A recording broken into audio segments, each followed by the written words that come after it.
لينقذنا بها من عذاب أليم. القائل في كتابه العزيز بعد أعوذ بالله من الشيطان الرجيم: من عمل صالحا فلنفسه ومن أساء فعليها وما ربك بظلام للعبيد. وأشهد أن لا إله إلا الله وحده لا شريك له الملك المنان، وأشهد أن سيدنا محمدا عبده ورسوله سيد الإحسان. اللهم صل وسلم وبارك عليه وعلى آله وصحبه وكل من اقتدى بأثره وعمل بسنته إلى يوم المعاد.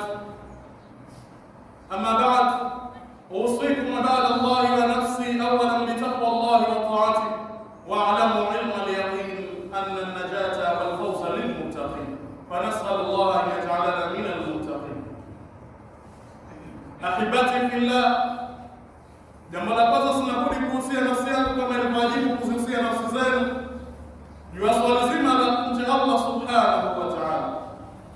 Ahibati fillah, inna mawdu'a khutbatina al-yawm fi hadhihi ad-daqa'iq al-ma'duda insha Allah ahwal as-salaf as-salih fi hadhihi al-ayyam al-'ashr min Dhul-Hijjah. Watukufu wa Islam, maudhui yetu leo kamili ambayo itakuwa ina jina linalosema hali za watu wema ima wacha Mungu waliopita kabla yetu ndani ya masiku 10 ya Dhul-Hijjah, kwa maana ya mfungo 3 ya mwanzo. Kwa maana walikuwa vipi, ili na sisi tuweze kupata mfano kwao, ili tuweze kufikia malengo ya kuunga kwetu na kupata pepo ya Allah subhanahu wa ta'ala kama alivyoweza kufikia wao. Na hii kwa sababu mmoja katika watu wa hikma, Imam Shairi, anasema tashabbahu bis-salihina, jifananisheni na watu wema, wa in lam takunu mithlahum, ijapokuwa nyinyi hamtakuwa kama wao, lakini fa inna tashabbuha bil-kirami falahun, kwa sababu siku zote ile kujifananisha na watu watukufu, watu wema ni sehemu ya kufanikiwa. Kama ilivyokuwa kujifananisha na watu wabaya ni sehemu ya kufeli, basi vile vile kujifananisha na watu wema ni sehemu ya kufanikiwa. Ahibati fillah, mwanzoni kabisa katika hotuba nimetanguliza aya Allah subhanahu wa ta'ala inayosema man amila salihan falinafsi, yeyote atakayefanya amali njema ni kwa ajili ya nafsi yake, itakuja kumnufaisha yeye mwenyewe, hatampata mtu. Wa man asaa, na yeyote mwenye kufanya ubaya elewe fa alayhi, basi fa alayhi juu yake, wa ma rabbuka bidhallamin lil'abid, na hapo Allah kwa ni mwenye kuwadhulumu watu, kwa maana atalipa kwa kadiri ya ulivyofanya. Kwa ina maana kwamba Allah subhanahu wa ta'ala katika aya hii anatutaka mimi na wewe tuwe ni watu wa kukithirisha matendo mema siku zote, lakini hasa katika kipindi hiki cha masiku 10 ya mwanzo ya Dhul-Hijjah. Kwa sababu kama tulivyotangulia katika Ijumaa iliyopita, tulizungumzia namna gani Mtume sallallahu alaihi wasallam alitutaka, lakini leo hii bado tutaweza kuelezana ama kuongezana zaidi ziada na ziada, ili tuweze kudumu katika taa ya Allah subhanahu wa ta'ala. Kwa Allah subhanahu wa ta'ala ametuhimiza kufanya mema mbalimbali kwa ajili ya kwamba ya kutufaisha sisi katika maisha yetu ya hapa. Ijapokuwa siku yote muumini, ima Muislamu, ima mwanadamu, akiwa hai haioni thamani ya kufanya mema, hasa kwa yale ambayo malipo yake hayaoni kama haya ya thawabu akiwa hai, lakini akishakufa ndio anaiona ile thamani ya kufanya mema, kitu ambacho haiwezekani tena kurejeshwa ulimwenguni. Kwa lazima sisi muda huu tunaofikia Allah subhanahu wa ta'ala katuweka hai, lazima tuutumie vizuri, tuelewe ya kwamba hivi sasa pengine inawezekana leo shasipa maiti zaidi ya 10 na zaidi. Sasa Allah subhanahu wa ta'ala siku ambayo yani kwamba labda amekusahau, amekuweka ili anakuangalia namna gani utafanya. Sasa ikiwa muda kama huu ndani ya masiku kama haya uliotakiwa kuzidisha ibada mbalimbali, wewe kijana mwenzangu unaona muda wa kubeti hasa, unaona ndio muda wa kuishi kwenye vitonga wifi kutwa na kucha kushughulikia upuzi kuna unaona ndio muda wa kukithirisha kukaa maskani ya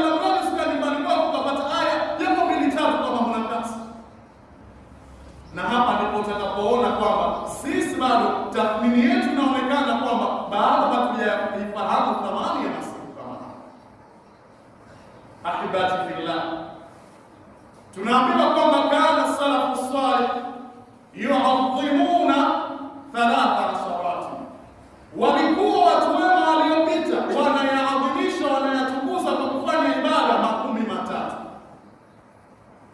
Inaelezwa hivi: 11 al-ashr al-awwal min dhil-hijja, haya masiku 10 ya mwanzo ya Dhul-Hijja watu wanapania, wanafanya ibada mbalimbali, qiyamul layl, swala mbalimbali za sunna, pengine ikiwemo salatu duha, swala ambayo inawezekana tukiulizana tangu kuingia kwa siku ya Dhul-Hijja hakuna yote, pengine inawezekana msikiti mzima ni swala ambayo inafungua milango ya riziki, swala ambayo ina siri kubwa kabisa, lakini hatujui kabisa kwa Uislamu.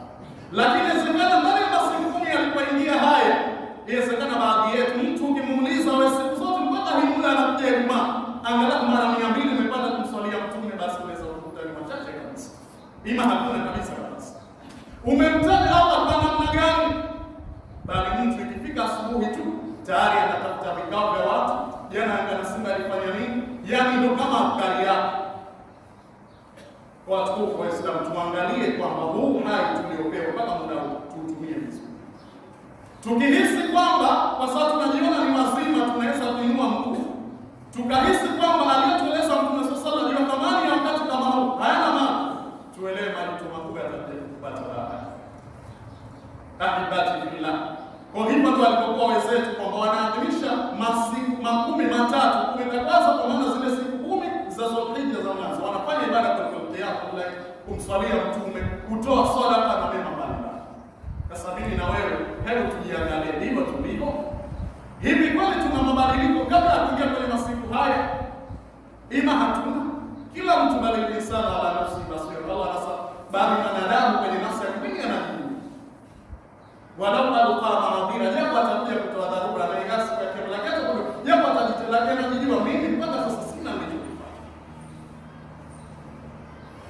Ahibati fillah, lakini makumi mengine wanasema al-ashra al-awwala min al-Muharram, 10 nyingine ni yale masiku 10 ya mwanzo ya mwezi wa Muharram, fungo 4 ambao ndio mwaka wa Kiislamu unapoanza, sio Januari. Masiku yale walikuwa wanaadhimisha mpaka ya kufanya ibada mbalimbali mpaka wanafika siku ya mwezi 10 ambao tunafunga inaitwa Saumu Ashura. Lakini vile vile na makumi mengine al-ashr al-akhira min Ramadhan, makumi ya mwisho ya ile kumi la Ramadhan walikuwa wanaadhimisha kwa kufanya ibada mbalimbali. Sasa mimi na wewe tukiwa ndani ya masiku yetu tunaadhimisha. Kwa hiyo kama hatuadhimishi, basi pale petu kuchukua nafasi hii tukaweza kujirekebisha. Ahibati fillah, lakini wakati Sa'id ibn Jubair alikuwa Sa'id ibn Jubair idha dakhala al-ayyam al-ashr, ya kuingia masiku haya 10 ya Dhul-Hijja ambazo ya mfungo 3, ijtihada jitihada shadida, anajitahidi jitihada kubwa kabisa. Wakati yakuna alikuwa anasema kwa watu wake nyumbani, la tutfi'u surujakum layali al-ashr, la tutfi'u surujakum layali al-ashr, musizime taa zenu usiku wa ndani ya siku hizi. Kwa nini ibada? Si siku za kupoteza. Mimi na wewe ndio tunaleta ya sana, ndio kutwa tuko kwenye mawaifa mitandaoni kutafuta habari za Irani. Mtu anasahau kwamba wewe unashuhudia habari za Irani, lakini mauti yanakufuata. Hivi ndio tulivyo watu. Tumebaishwa na dunia, hatuoni, hatusikii, tumegubikwa kabisa. Hatimaye mtu mauti yanamjia bakta tabakla, hatuna anachofanya. Kapewa mashallah wengine umri mwingi, miaka mingi tu, lakini kiangaliwa maovu ndio mengi kuliko mema yake aliyofanya. Kwa lazima tujirekebishwe. Mtu anahusiana sana kwamba msizizime taa zenu usiku, laila layali ya masiku ya haya, maana kefanyeni ibada, sio siku za kulegea hizi. Kwa sisi maana yake tunahusiwa watu kwa sana. Ahibati fillah, katika hadithi moja ambayo amepokea Ibn Umar ani Nabii sallallahu alaihi wasallam, Mtume sallallahu alaihi wasallam anasema, ma min ayyamin a'zamu inda Allah, hakuna masiku yaliyokuwa matukufu zaidi mbele ya Allah subhanahu wa ta'ala. Juzi moja tulisoma riwaya iliyofanana na hii, lakini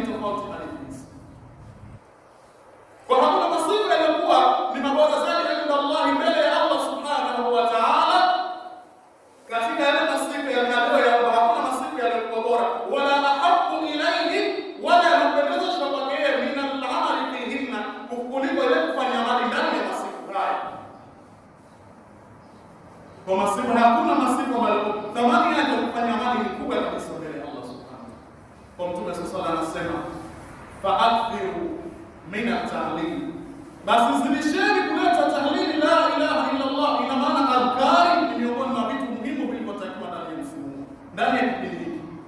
Lakini wa takbir na takbira Allahu Akbar, takbira ambazo zote zina faida, tumeshazieleza katika hotuba ambayo kwa kibeba maudhui faida za kumtaja Allah subhanahu wa ta'ala. Lakini wa tahmid na kusema alhamdulillah. Kwa hiyo tunasema ile adhkari subhanallah walhamdulillah wa la ilaha illa Allah wallahu akbar, adhkari ambayo faida zake, kauli zake zinajaza ujazo wa mbingu na ardhi hapa katikati yake. Unaonaje swali hili ukilifanya ndani ya kipindi? Kwa hiyo maana tunatakiwa tumtaje Allah subhanahu wa ta'ala kwa sana kabisa, na tuelewe kwamba haya tunayafanya ndio tunapanda kuvuna ni akhera. Ukipanda vibaya, ukijitia uvivu, basi utakuja kuvuna uvivu. Ndio tafsiri yake. Kwa tujitahidi watukufu wa Islam, swalatu duha, tusali swalatu duha, na muda wake baada ya kutoka wakati wa karaha, wazee hasa muda wake saa 3 hapo 4 na inaisha muda wa kutaka kuingia adhuhuri. Ukamilifu wake sali rakaa 8, lakini sasa kusali kwa mtatibu rakaa 2, tusali 2 kwa salamu ima 4 ima 6, inategemea. Na ukishukuzuri katika lizo ukishamaliza unaweza kuomba dua zako za riziki na baraka. Isitupite, lakini qiyamul layl, hebu weka nia upate muda wa usiku angalau saa 10 kupata angalau rakaa 2. Sisi tunashinda mbalimbali, tunalalamika maisha magumu. Hivi kweli tunafikiria bila kupania kutafuta zile suluhisho za maisha kuwa laini, kwanza kumwelekea Allah subhanahu wa ta'ala hatusitaki. Hivi tunafikiria tabia rais. Tuna mashaka kama wala, lakini tunalala mpaka asubuhi kwa mambo kama hatuna shida ya aina yoyote. Watu kwa sababu tuzitumie siku hizi kufanya kheri mbalimbali, tukielewa kwamba huu ndio wakati wa Allah, tusimpoteze. Hebu tubadilike, ambaye hata sio Muislamu akijaliwe kwamba Waislamu kweli wako kwenye kipindi chini, isiwe hakuna tofauti kama tunavyoshuhudia katika matukio kadhaa.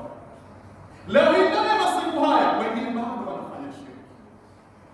Ukipita baadhi ya njia unakuta nasi zimepigwa, anayefanya huyu ni Muislamu, anayesubiria kusherehekea hili kesho kutwa, lakini hajakuwa ndani ya masiku adhimu, anamwasi Allah subhanahu wa ta'ala. Masiku ambayo kwa mujibu wa aya tumesoma iliyopita tulisema kwamba fala tadhlimu fihinna anfusakum, Allah alisema msidhulumu ndani ya masiku haya nafsi zenu, bali na masiku mengine kwa kufanya dhambi. Wewe unamshirikisha Allah subhanahu wa ta'ala, elewa dhambi hiyo inazidishwa mara 2 uzito wake. Ya Rabbi